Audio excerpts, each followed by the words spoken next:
So today let's try and break down one of the most age-old mysteries in astrology. Why are relationships with Scorpio so volatile? And if you've ever been with a Scorpio or somebody with an emphasis of Scorpio planets in the birth chart, a Scorpio moon, Venus in Scorpio, you're going to know exactly what I'm talking about. And hopefully this will provide some answers for you, in the sense that a lot of these qualities are dispositional. So a lot of times in these relationships, the person is left wondering what they did wrong, and really they didn't do anything wrong. This is just part of the Scorpio archetype and their mythological ritual that they undertake, and you're just kind of a witness to it. So in this video, I'm going to break down the 5 core archetypal astrological reasons why relationships with Scorpios are so emotionally charged, intense, and volatile. Relationships with Scorpio are often life-changing. They're transformative at its core, and this can be one of the most profound and amazing relationships you can have in your life. You can experience true, deep, intimate love given to you in a way that no other sign can provide it. So if we want to receive that, then we also have to deal with the other qualities that come with this archetype. So the number one thing is the Scorpio sign's extreme emotional baseline, intensity as a core temperament. So we know that Scorpio is a fixed water sign. Their emotional experience is profound, all-consuming, and essentially private. Unlike other signs that fluctuate or intellectualize their feelings, Scorpio divulges straight to the bottom of the emotional ocean, and they expect you to come down there with them. This means that the highs are euphoric and intoxicating, but the lows are absolutely devastating. Scorpios try not to get too close to people.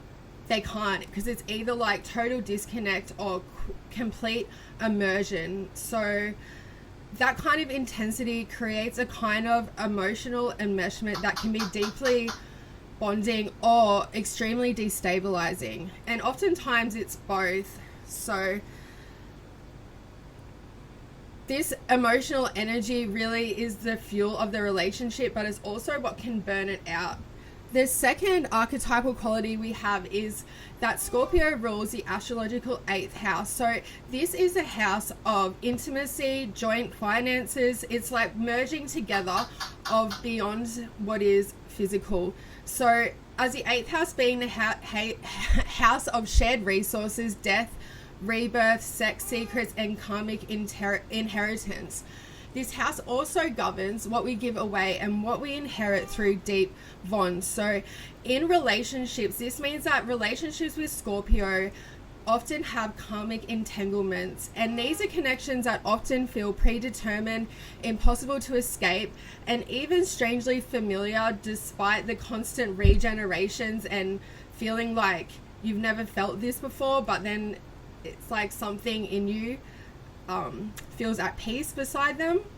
So with Scorpio energy, we're not just entering a romance, we're entering a psychological contract, one where power, trust, control, and vulnerability are constantly being negotiated, and expected betrayal is also always part of the subtext.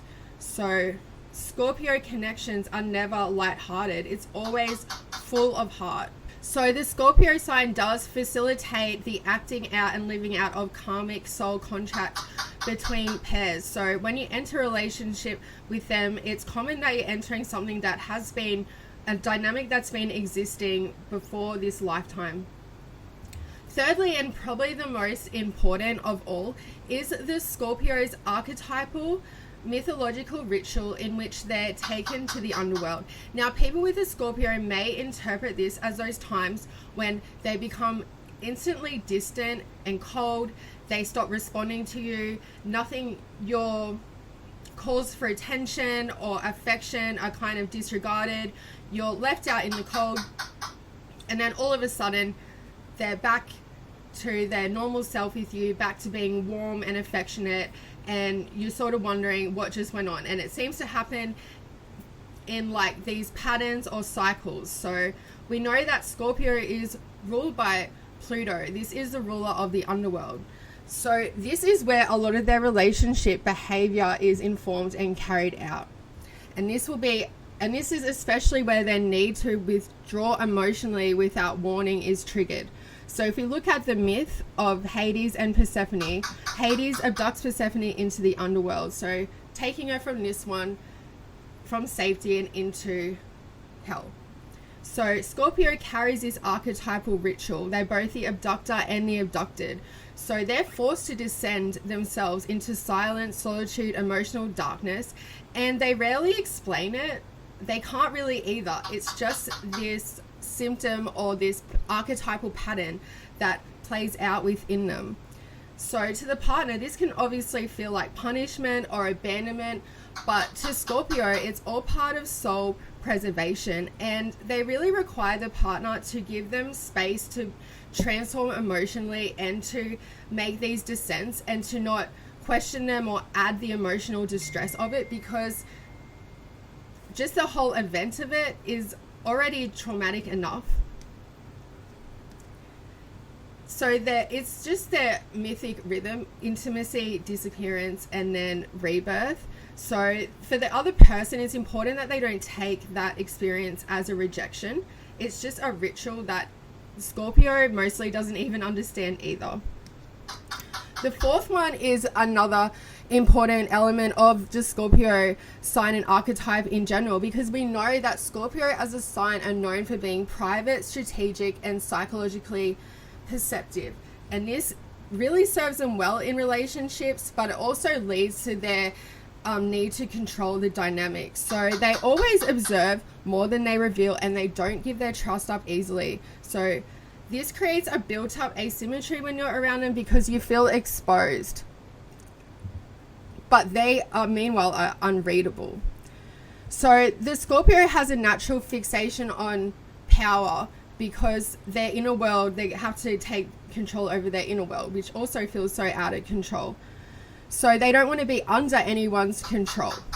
So this can force the complex of push-pull, of dominance, of suspicion, and then ultimately projection.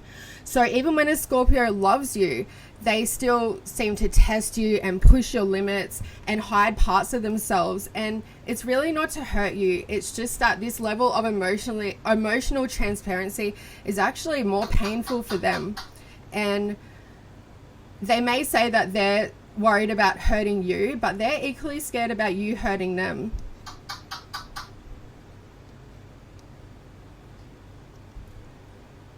If they've had difficult relationships before, this behavior will be absolutely amplified, and they can really create cycles of secrecy driven by like paranoia. But this is just like they've got to break old cycles that our previous partners left in them.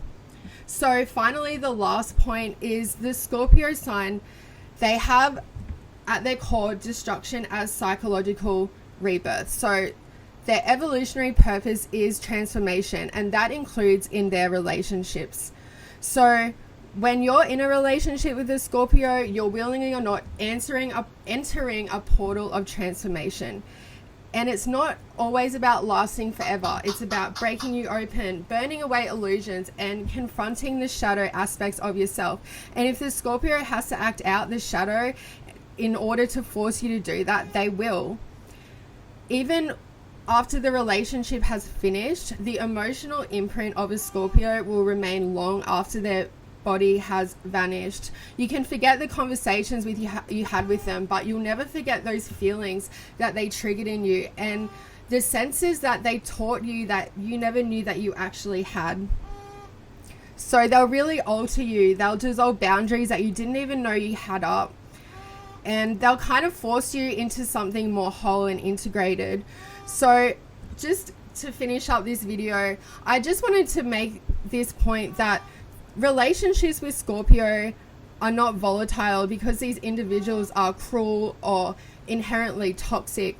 It's because they're emotional alchemists, and Scorpio's part of the ritual and role of Scorpio is to expose the things that we usually hide, and especially from ourselves. So to be loved by a Scorpio is to be seen at your deepest level, and this is ultimately terrifying for most people, but really it's also rare and completely unforgettable. If you're still healing from one of these connections or trying to make sense of it, know that it wasn't just a normal relationship. It was a total mythic mirror, a total descent into other worlds, a rebirth for you, and that you survived it means something. So let me know what your relationships with Scorpio people have been like, because for me, they've definitely been the most profound, life-changing, memorable, and amazing. So I'd love to know your experiences with them, and thanks so much for watching this.